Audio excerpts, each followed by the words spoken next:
Hey, it's Michael Kosta. This is the Tennis Anyone podcast. How you doing? It is Friday, October 25th. Crazy week hosting the Daily Show. Had plans to do the pod. It's been a couple weeks.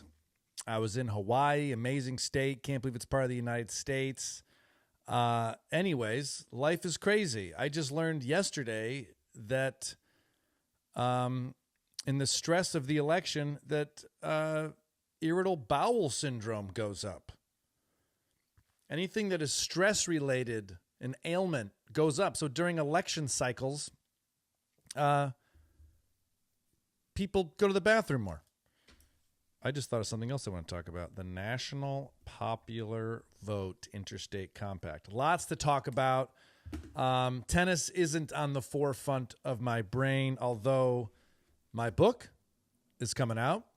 It's been announced. Very excited. Lots of hard work on this. March 11th and when it comes out, but you can pre-order it now. It's called Lucky Loser. You know this, tennis players. Those of you on YouTube watching this, you can see the cover of the image, although this is not the actual cover. See how purple my face looks here? The publisher was like, our printer's out of the right ink, so we're going to send you a bullshit book. It's a fake book. It's not a real book. It's a real book. It's not my book. But they're like, the picture is a little bit purple. So anyways, HarperCollins is the publisher. They've been excellent, super fun, and awesome to work with. This is a story of how I went from a world of tennis to a world of comedy. Lucky Loser, available now. There will be an audio book. Sorry, it's available for purchase now. The book comes out March 11th. You're going to be so tired of hearing me talk about it and promote it, but I did write it. A lot of questions already. Did you actually write this? I wrote every single word on a computer in different coffee shops and apartments throughout my life. So it's stories of grinding out tennis, juniors, college, pros, and the transition from tennis to comedy.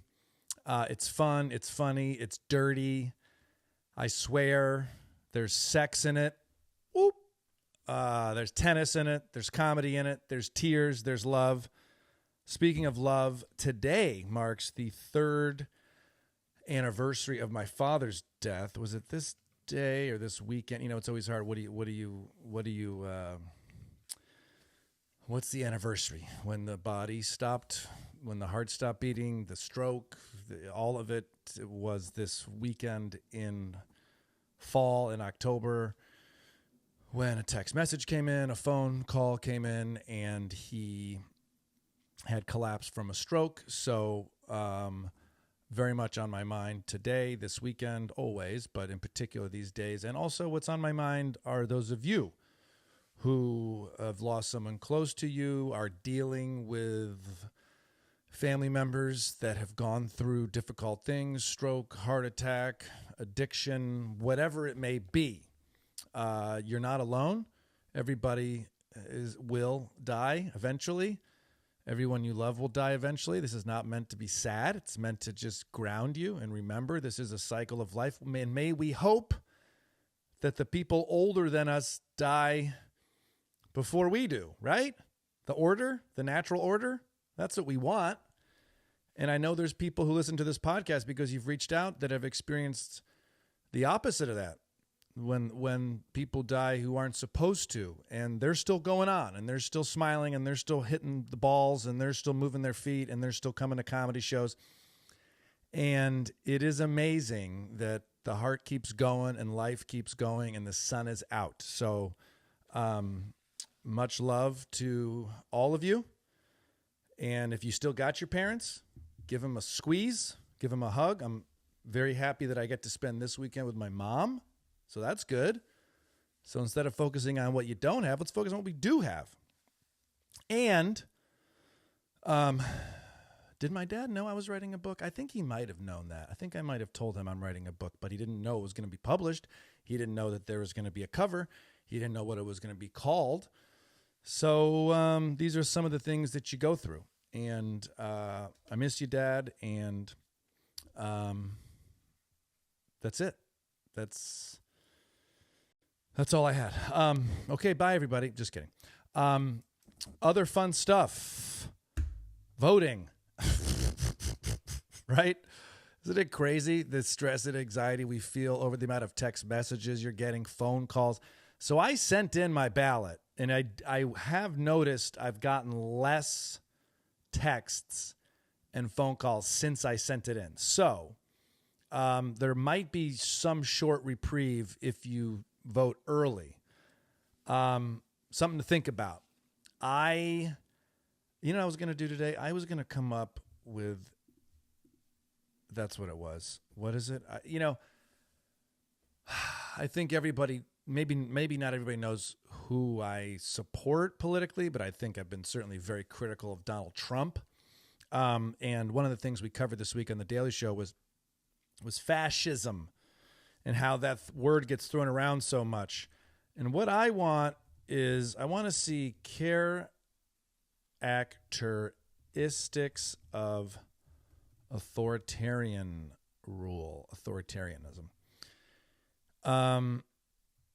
Authoritarianism is characterized by highly concentrated and centralized government power maintained by political repression and exclusion of potential or supposed challengers by armed force. We had Barbara McQuaid on the show, who wrote a book about dis and misinformation, and she actually is a tennis player, believe it or not. She's a professor at University of Michigan. But even though it's been talked about so much, we live in a world of news where they throw fascism and authoritarianism around. And it's like these words get thrown around so much that if you don't really establish the definition, you get so far down that you're afraid to ask, because it's like, oh shit, I'm supposed to know what fascism is. Oh shit, I'm supposed to know what authoritarianism is. And this week on the show, because one of Trump's, his chief of staff, John Kelly, who's like very high up, came out and said, this guy's a fascist. He meets all the characteristics of a fascist. And I made sure on the show that we defined what the fuck that was, because it blows my mind that, it blows my mind that people would support a fascist, using the military to suppress people who disagree with you. Othering, defining other people as the problem. Declinism. This country's in decline. This country's in decline. Who can save you? A big, strong man, me, can save you. These are all characteristics of fascism. Other fascists include Mussolini, who was eventually killed by a firing squad by his own government. I guess you would call Hitler a fascist. Dictator, fascist, Pol Pot.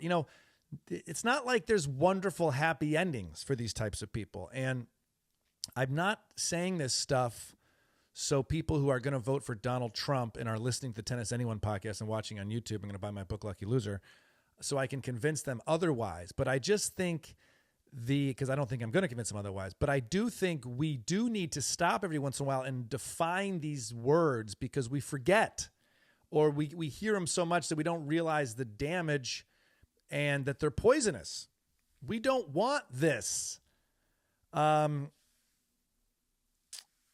It says a lot about someone when the people who worked closest with that person come out and say, watch out.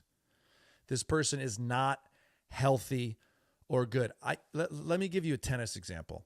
When you're on the tennis team at Illinois, it's such a good team. We're ranked so high. We've won so many matches, so many Big Ten championships. We've barely lost. And players all the time would want to transfer to Illinois. It was like seen as this hack. If you were on a middle of the pack team in the SEC, you could transfer to Illinois.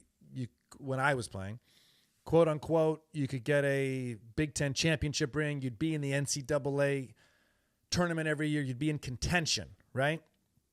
And every summer we'd be playing futures, we'd be playing challengers. We hosted a challenger in Champaign-Urbana. You'd get all these players, and you befriend players from different teams, and you would say, hey, I really want to transfer. Hey, I really want to transfer. Tell the coach that I want to transfer. I'm not happy at Middle Tennessee State. I'm not happy at Duke. I'm not, whatever the fuck it was.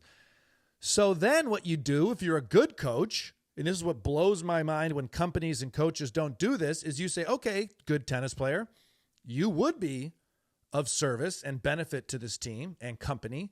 I need to go speak to everyone who you've ever interacted with or been in battle with or been in a meeting with and seen how you carry yourself. And it's wild. 9 times out of 10, 95 times out of 100, someone wants to transfer to Illinois tennis. We'd tell the coach. We'd follow up with the coach in 2 weeks. We had great coaches, Craig Tiley, Bruce Burke, best coaches ever. Championship coaches, championship caliber winning coaches. People used to say to Craig, hey, Craig, how come your tennis team has the best academic advisor, has the best equipment manager, has the best facility manager, has the best travel? And he would go, well, you think this is all a fucking coincidence? Because that's what we strive for. That's what we work for. It took years to get all that great shit. Same with companies too. But anyways, so we would say, Coach, what happened to this guy? What happened to this guy? You know what? He goes, I called 2 of their other coaches. I called 5 of their other teammates. And the guy's a disaster. He was kicked out of this program. He got so many code violations. It's just like, oh yeah, of course this person wants to transfer. And that's, man, I have a lot of friends who are college coaches, football coaches, basketball coaches. It's always the same. You got to be real careful with these transfer kids. And I won't say too much here, but even in comedy, shows I've worked on, clubs I've worked at. Hey, what about this person? They're funny. They have the skill set. Cool. Let's do some background on that person. Oh, shit. We don't want that person in our club. We don't want that person on our show. And by the way, it's not so many flies. I feel like nature, it's October 25th. I feel like nature was like, we're good. We're getting ready to sleep all winter. And it's like, what? No, let's mate. There's a lot of flies right now in New York City. So look, how many non-college educated white males are listening to Tennis Anyone right now? I don't know. I have no idea, actually. Why did I ask such a question I don't know the answer to? And ultimately, that is who will determine if Donald Trump wins. The the college educated voter, typically, I'm generalizing, is leaning more towards Kamala. And by the way, that gives you some indication of how both campaigns are run, right? It's easy for the quote unquote coastal elites, the smart people, to go, why is Trump saying it's so simple? He's speaking, it's easy for us to call them dumb, right? It's easy for them to call us elite. Both parties, both campaigns are focusing on different groups of people. Anyways, my point in all this is when the people you work with consistently say shitty stuff about you, and those people are accomplished and high level, okay?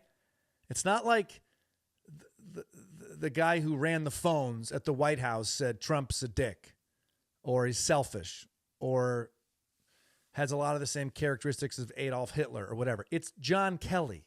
It's a 4-star general. It's a guy, it's just, yeah, it's wild. So my point is we don't want fascism. It's not funny.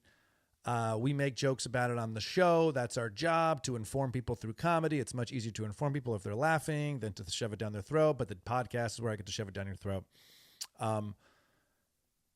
Kamala sells joy and hope. Trump sells fear and rage.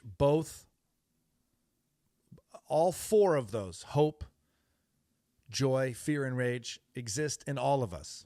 You can be joyful and hopeful and have fear and rage. And we are fluid in our emotions. They go left, right, up, down, all around. And don't just put yourself in one category. You're not just joy and hope all the time. Also, you're not just fear and rage. You're all those things. Something to think about. I genuinely hope that we move past Donald Trump. Let me say something complimentary about Donald Trump. I think Donald Trump is hilarious. I think Donald Trump is a wonderful character in America. I love for Donald Trump to be a reality TV star. I would love for Donald Trump to be the governor of like a big state. You know, not my state. He was at his best and most effective when he was this quote unquote leader who wasn't in government. By the way, I don't even think he wants to be in government. He just wants the kingship. He wants royalty status. So why don't we cast a vote for someone other than Donald Trump? And then the contingency vote is we say to Donald, we'll give you your own show, or you still get to be, you can take the Fox News Prime, whatever. We'll still give you a shitload of attention and you still have active, whatever it is, Twitter, Truth Social, whatever. How bad is Twitter now? I mean, I go to Twitter. Let me go to my phone is recording this. I go to Twitter right now. Let me go on my phone. Or my computer. It's usually like, watch this dog get hit by a car. Here's a chick with big boobs jumping up and down. What? Let me go to my Twitter. Let me see if I have to sign in. I'm not signing in. It is wild. I mean, I guess it needed to make money, but is it now? Like, it's worse. It's okay if it's worse and more profitable because a private citizen bought it to hopefully make money. That's why I think he bought it. Or just to spread misinformation. I don't know. I think it's worse and makes less money, which is usually a bad sign. We had some fun this week on The Daily Show. Yesterday, we did a fun thing, which is we stopped talking about Kamala and Donald, and instead we spoke about voters, people, what's happening to us, our anxiety levels. A psychologist said that, like, in the stress of the election, our prefrontal cortex gets diminished, which is where we keep our wisdom. So we actually get dumber as the stress of the elections goes on. We had this whole thing about signs. People are stealing signs. One woman put an air tag in her Kamala Harris sign and like tracked it down to this kid. He had 60 Harris wall signs in his trunk, and his mom got all mad about it. Not at the kid, of course, mad at the liberals for tracking him down. Somebody put up a very confusing Kamala Harris sign that was critical of her, although it was so fucking unclear. It was like, yo, man, if you're going to just say like she sucks or something. It was like an elaborate joke that didn't make any sense. But he booby-trapped it with shotgun shells. Another guy who, by the way, this is like, it can be a felony. You get arrested for it. It can be a misdemeanor. It can be a felony depending on the severity. Stealing political signs is against the law, just so you know. Another guy put up Harris wall sign. No, wait. He put up Trump signs, but he put razor blades and like a white powder on it, I guess to look like anthrax. Of course, he's like fucking arrested and in jail. It's just craziness going on. There's craziness going on. We're all Americans. I've long said we need a common enemy. I'm hoping any day now China attacks, Martians attack, then Republicans and Democrats will come together. By the way, watch Civil War, that movie. Wonderful movie, very terrifying. It should be required watching before the election. Also, keep in mind, after the election, there's going to be there's going to be more mis and disinformation. Voter fraud is definitely being called, and most likely by Trump, although who knows? I mean, he did it before. It's almost like he fucked himself because do you think he can keep calling voter fraud? Like, if he loses this election, he lost the last one, will he just keep saying it? I feel like that's a card you can play once, maybe. Who knows? How about this? You still have time to register to vote. Make sure you vote. It does help with the anxiety to vote. It gives you a sense that you have a say in this democracy. And the last election, I think 63% of Americans voted, which was maybe one of our highest. But it's important to do it. And it is annoying, all the campaign ads. I would strongly, this was the point we made yesterday on the show. Most every other democracy in the world, has a very quick leader campaign. Let me just say that again so it's clear. Most every other democracy in the world, France, Germany, Canada, Britain, Australia, they have quick presidential elections that are shorter in length and cost less money. We can do it. We could put a 5-week. Remember when everybody said that Kamala, it was so late in the game to change the candidate? Was it? It's wild how long these things are. No wonder anxiety is through the roof. No wonder people are taping razor blades to their sign. It's like, this should be a 6-week thing.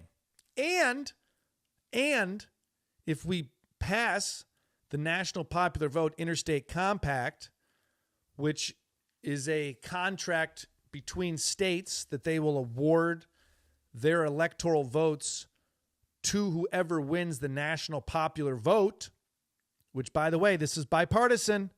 Republicans would like this too. Same with Democrats. All the Republicans living in Los Angeles or California, your vote would actually count for something. All the Democrats living in Texas, your vote would actually count for something.